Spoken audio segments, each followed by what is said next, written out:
Every September we get flooded with new gadgets and toys. In recent years, this time of year has been extremely overwhelming for tech enthusiasts, but in 2024, it has been even worse. The month started off with the usual new generation of iPhones. The latest entry-level model, the iPhone 16, is equipped with the powerful A18 processor and fancy AI features. But for a whopping $799, you are still stuck with a 60Hz display, a USB 2 port, and only 128 gigabytes of storage. That's a $800 phone with outdated specs. In my opinion, this is actually good news for people still using older iPhone models, because this generation is one you can probably skip if your current phone is still working well. Then this week we got another major product release from Sony, the $700 PlayStation 5 Pro. The key difference is that this new PS5 model doesn't include a disk drive or a vertical stand. The regular PS5 is currently $400, so the $300 extra is really just for slightly improved graphics. And if you want to add the disk drive and stand, the total cost goes up to $810 before taxes. Of course, these crazy prices have instantly sparked backlash online. You've probably already seen plenty of memes and angry comments about it. But the truth is, it's not just Apple and Sony doing this. A few years ago, a Google Pixel phone would cost $500 to $600, but now the latest Pixel 9 starts at $799. Companies aren't just raising the prices of their regular products, they're also creating new ultra-premium devices aimed at wealthy customers.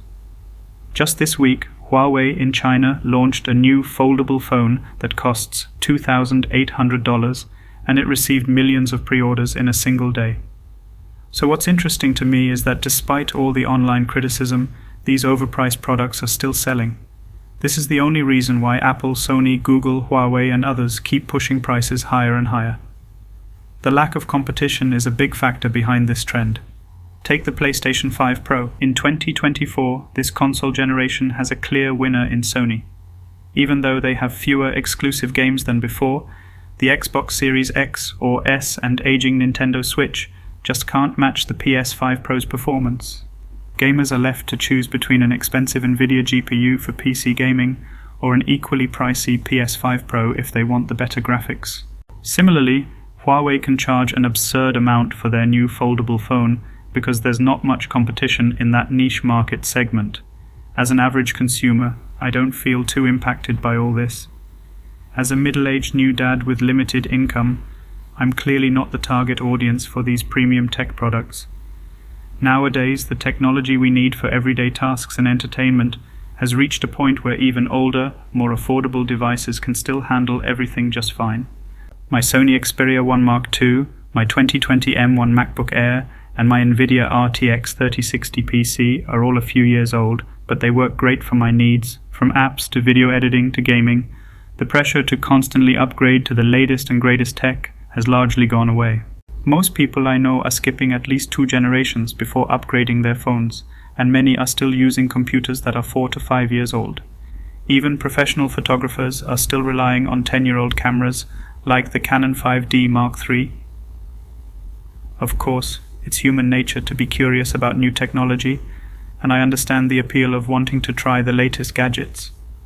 But when it comes to products like the new PlayStation 5 Pro and iPhone 16, I can't help but wonder, do we really need these, or are we just being drawn in by small improvements? My concern is that once these excessive prices become the new normal, there's no going back. Nowadays, people expect flagship phones to cost over $1,000, but I'm not ready to accept an $800 gaming console as the standard for the next Nintendo release.